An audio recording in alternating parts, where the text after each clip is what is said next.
शुभ प्रभात। आज हम लोग देख रहे हैं कक्षा 8 अध्याय 7 देशी जनता को सभ्य बनाना और राष्ट्र को शिक्षित करना।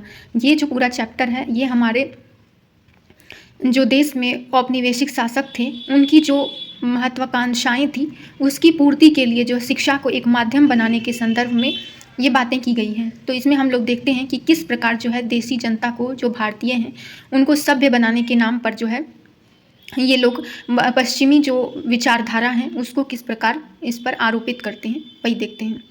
इसमें एक शब्द पहला आता है भाषाविद। भाषाविद का अर्थ होता है ऐसा व्यक्ति जो कई भाषाओं का जानकार हो तथा विद्यार्थी जो भी हों, जानकार या विद्यार्थी, वो भाषाविद के अंतर्गत आते हैं।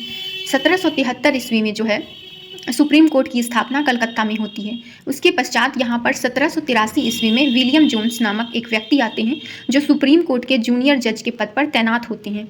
और इनकी जो है विशेषता यह होती है कि ये बहुत से भाषाओं की जानने के इच्छुक होते हैं, जैसे ग्रीक, लैटिन, फ्रेंच, अंग्रेजी, अरबी और फारसी भाषाओं को जानने के बाद इनकी रुचि संस्कृत के लिए भी जो है जानकारी के लिए जो है तीव्र उत्कंठा होती है इनको। तो फिर ये क्या करते हैं, जो संस्कृत के जो भी विद्वान होते हैं उनसे ये शिक्षा ग्रहण करते हैं। एशियाटिक सोसाइटी ऑफ बंगाल का गठन इनके द्वारा किया जाता है और एक पत्रिका होती है एशियाटिक रिसर्च, ठीक है, और ये इसकी जो है इसमें सहायता देते हैं। और दो यहाँ पर टर्म यूज होता है, एक होता है प्राच्यवादी, एक होता है आंग्लवादी। प्राच्यवादी का अर्थ होता है कि जो स्थानीय भाषा या संस्कृति का जो है वो मतलब गहन अध्ययन रखते हैं। जैसे अगर हम भारत के संदर्भ में देखें तो यहाँ की जो भाषा और संस्कृति है, अगर उनका जो गहन अध्ययन रखते हैं वो प्राच्यवादी के अंतर्गत कहलाते हैं। इसमें से अगर दो अंग्रेज व्यक्ति इनमें जो है आते हैं वो हैं विलियम जोन्स और कोलब्रुक। वहीं अगला शब्द हमारा आता है मदरसा। मदरसा जो है अरबी भाषा के शब्द से बना है जिसका अर्थ होता है सीखने का स्थान। ये किसी भी तरह के स्कूल या कॉलेज या कोई अन्य प्रकार के जो संस्थान होते हैं ये मदरसा के अंतर्गत आ सकते हैं। इसी संदर्भ में जो है उन्होंने जो है भारतीय शिक्षा के विस्तार के लिए काम किया है, जिसमें से दो नाम जो है बहुत प्रयुक्त होता है। दो वर्ष है, एक पहला 1781 ईस्वी में यहाँ पर कलकत्ता में एक मदरसा खोला गया और ये वॉरेन हेस्टिंग्स के द्वारा खोला गया। एक शब्द आता है मुंशी। मुंशी जो होता है ऐसे व्यक्ति को कहा जाता है जो फारसी पढ़ना, लिखना और उसके साथ साथ पढ़ाना भी जानते हो, ये मुंशी कहलाते हैं। वहीं वर्नाकुलर क्या होता है, ये कोई भी जो मानक भाषा होती है अगर उससे अलग कोई स्थानीय भाषा होती है तो वो वर्नाकुलर होती है। यदि अगर हम स्थानीय भाषाओं के संदर्भ में बात करें तो जो उस समय ज़्यादा बहुतायत में प्रयोग होती थी, हिंदी था, उर्दू, या जो अगर हम साउथ में जाएं तो तमिल, तेलुगु, ये सभी जो भी थे स्थानीय भाषा थे। और मानक भाषा के रूप में उन्होंने अंग्रेजी को बना रखा था, ठीक है। और 1791 ईस्वी में जोनाथन डंकन नामक एक व्यक्ति होते हैं, उन्होंने बनारस में हिंदू कॉलेज की स्थापना की।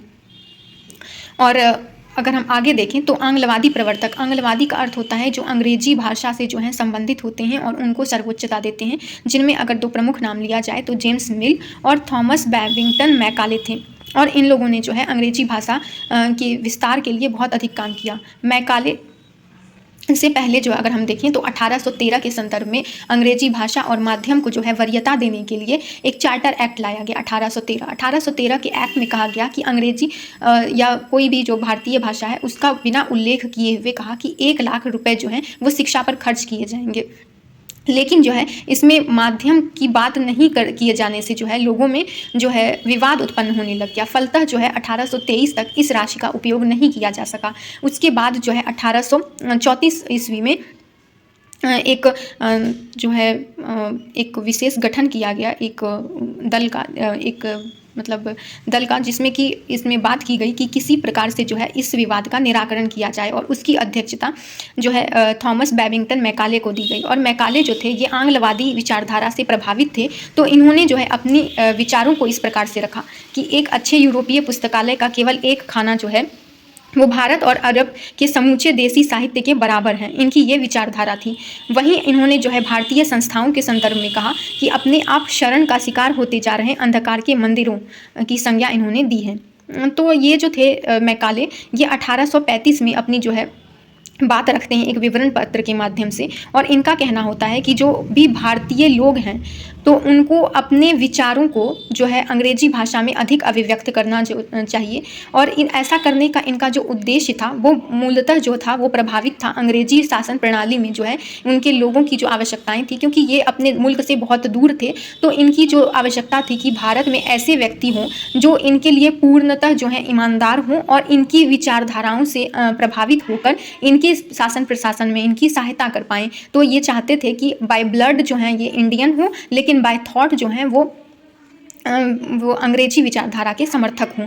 तो इसी संदर्भ में इन्होंने लॉर्ड मैकाले ने एक मिनट्स की स्थापना की 1835 में। और इन्होंने कहा कि कुछ ही व्यक्तियों को हम शिक्षा देंगे और वो शिक्षा जो है धीरे धीरे नीचे की ओर जो है अग्रसर होगी, जिसे हम लोग अधोगामी निस्यंदन सिद्धांत या डाउनवर्ड फिल्ट्रेशन थ्योरी के अंतर्गत देखते हैं। ठीक है, और इसमें जो भी चीज़ें होती हैं कि कुछ लोगों को देंगे शिक्षा और वो जो है नीचे इस तरह से जो है छनकर पहुँच जाएगी। तो इस व्यवस्था के 20 साल के बाद 1854 ईस्वी में लगभग वुड्स डिस्पैच जो हैं वो प्राच्यवादी स्थान पर यूरोपीय शिक्षा को जो है वरीयता की वकालत करते हैं। और ये जो है भारतीय भाषा के मैग्ना कार्टा के रूप में विकसित होता है। ये एक प्रकार से जो है एक शिक्षा के रूप में क्रांतिकारी अधिनियम के तहत आता है, जिसके बाद जितने भी अंग्रेजी शिक्षा के माध्यम के जो भी स्कूल या कॉलेज खुलते हैं उन सबको अनुदान की राशि दी जाती है। वहीं प्राच्यवादी को जो है इन सब चीज़ों से जो है अलग रखा जाता है। और यहाँ पर इसके बाद 1857 ईस्वी में कलकत्ता में, मद्रास में और बम्बई में विश्वविद्यालय की स्थापना की जाती है। उसके बाद जो है 1849 में हम लोग देखते हैं कि बेथुन विश्वविद्यालय की स्थापना, जो बेथुन स्कूल होती है उसकी स्थापना की जाती है। और इसी सब संदर्भ में जो है जो ईसाई धर्म के प्रचारक होते हैं वो सब 1813 के बाद से आना शुरू कर देते हैं और वो अपनी जो भावनाएँ होती हैं, अपनी जो शिक्षा प्रणालियाँ होती हैं, अपना जो धर्म होता है, उन सब चीज़ को प्रोपगेट करते हैं भारतीयों के बीच में। इसी संदर्भ में स्कॉटलैंड के एक ईसाई प्रचारक होते हैं विलियम कैरी। इन्होंने श्रीरामपुर मिशन की स्थापना में सहायता की। और उसके बाद जो है भारतीय जो शिक्षा प्रणाली होती है और सभी जो चीज़ें होती हैं इसके संदर्भ में जो है लोगों में रोष होने लगता है। तो जो एक व्यक्ति होते हैं विलियम एडम, इनको रिपोर्ट लेने के लिए भेजा जाता है कि जो प्राच्यवादी अगर हम शिक्षण संस्थान में ही कुछ मूलभूत अगर परिवर्तन करके अगर हम कर सकें तो बेहतर होगा। तो इसके लिए उन्होंने यहाँ पर इनको भेजा ताकि यहाँ से जो जानकारी प्राच्यवादी जो संस्थान है उसकी किस प्रकार प्रक्रिया प्रणाली होती है उसकी जानकारी ले पाएँ। तो ये आते हैं बंगाल और बिहार के क्षेत्र में और यहाँ देखते हैं कि यहाँ पर 1 लाख से अधिक पाठशालाएँ हैं जिनमें 20 से अधिक जो है विद्यार्थी नहीं होते थे। और ये जो प्रक्रिया होती थी, ये जो पढ़ाने की व्यवस्था होती थी, ये स्थानीय समुदाय द्वारा चलाई जाती थी, जिसमें जो तरीका होता था इनका काफ़ी लचीला होता था और फीस काफ़ी कम होते थे और ये प्रायः बरगद की छाँव में लिए जाते थे और स्थानीय जो इनकी आवश्यकता होती थी उसके अनुकूल होती थी। तो फिर उसके बाद जो है इनकी विशेषताओं को देखते हुए जो प्राच्यवादी संस्थान थे उसमें कुछ सुधार की आवश्यकता दी गई और इन्होंने जो है नए दिनचर्या और नए नियम बनाए। नए नियमों के संदर्भ में अगर हम देखें तो 1854 के बाद जो है देसी शिक्षा में एक वृहद परिवर्तन का दौर आया, जिसमें इन्होंने पंडितों की जो है एक दल बुलाया और उन पंडितों में प्रत्येक पंडित को 4 से 5 स्कूल की देखरेख का जिम्मा दिया और उनके अंतर्गत जो है गुरु जो होते थे, पढ़ाने वाले शिक्षक जो होते थे, उनके स्कूल के बारे में बोला गया कि आप रिपोर्ट दीजिए। यहाँ पे जो शिक्षा प्रणाली होती है, जो नियमित समय सारणी होती है, उससे आबद्ध होकर आपको जो है पढ़ाना है। और उसके अलावा जो है नियमित शुल्क का प्रावधान किया गया, जो सीट थी वो आवंटित की गई। वहाँ पर स्कूलों में जो है बोर्ड की व्यवस्था की गई और जो एक अनुशासन की व्यवस्था होती है उसका पालन करना अत्यंत आवश्यक था। और ये सब जो नए नियम थे जो पहले प्राच्यवादी जो संस्थान द्वारा जो चलाए जाते थे, वहाँ पर जो लचीली व्यवस्था थी, उन लचीली व्यवस्थाओं के अलग में ये व्यवस्था थी। तो जो गरीब बच्चे थे वो सब इन व्यवस्थाओं के अनुरूप ढल नहीं पाए, फलतः जो है वो शिक्षा से वंचित रह गए। और यहाँ पर से ही जो है एक तरह से जो शिक्षा में एक जो वर्ग का जो एक देखें तो एक वर्ग के पिछड़ने की जो कहानी होती है वो यहीं से शुरू होती है कि जो थोड़े से पिछड़े हैं, जो थोड़े किसान गरीब मजदूर हैं, वो इन सब शिक्षा प्रणाली से नहीं हो पाते थे। क्योंकि वहाँ पर जो होता था प्राच्यवादी संस्थाओं में, वहाँ पर अगर फसल कटती थी तो स्कूल में छुट्टी दे दी जाती थी ताकि जो बच्चे हैं वो अपने माँ बाप की खेतों में मदद कर पाएँ। लेकिन यहाँ पर इस प्रकार की जो व्यवस्था ही नहीं थी और ऊपर से जो शुल्क की जो है प्रावधान था कि वो नियमित रूप से लेना है, तो ये भी जो है उन लोगों के लिए दुष्कर होने लग गया था। इसी संदर्भ में बहुत से जो विद्वान आते हैं, अगर हम भारतीय संदर्भ में देखें तो 2-3 विद्वानों की यहाँ चर्चा की गई है, जिसमें से अगर हम देखें महात्मा गांधी जी जो थे, उनका कहना था कि अंग्रेजी शिक्षा जो है वो हमें गुलाम बना रही है।